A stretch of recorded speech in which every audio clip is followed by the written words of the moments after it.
Generally speaking, the technology available in your Blackboard courses for student interaction is as follows. You have discussion boards, which will allow your students to interact with one another and with you in a discussion.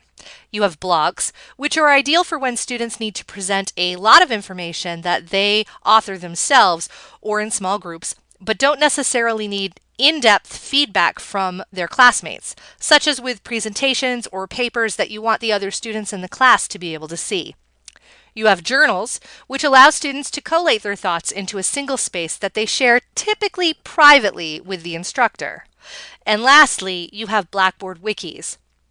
A wiki is simply a term for a co-authored resource where several people work together to create a single document.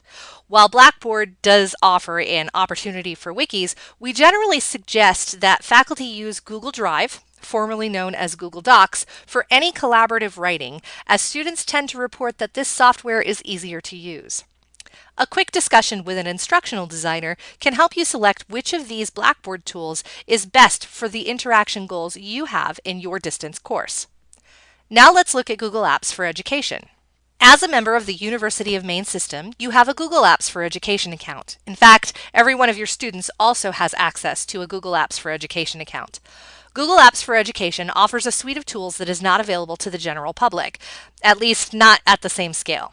For instance, I'm capturing the transcript of this video using voice-to-text dictation in a Google Drive document. I simply speak the text of this video, and Google Drive captures my text with a near-perfect accuracy. This tool is available in Google Apps for Education's version of Google Drive. Google Apps for Education includes the following tools. Gmail, which has several interesting features, including a mashup with Google Hangouts, which would allow you to chat in real time with your students through your email account.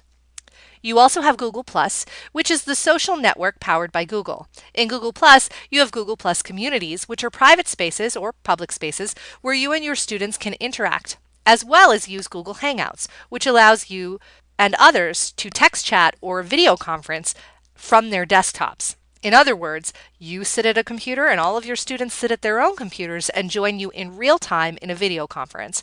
In Google Apps for Education, Hangouts allows you to have 25 total participants.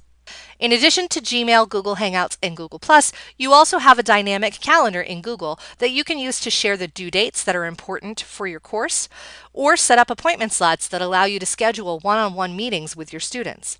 You can also use that calendar to set up Google Hangout events that you then invite your students to attend. Google Apps for Education also includes Google Sites, which is a free website development resource that you and your students can use to create customized websites for learning or learning portfolios to share with one another.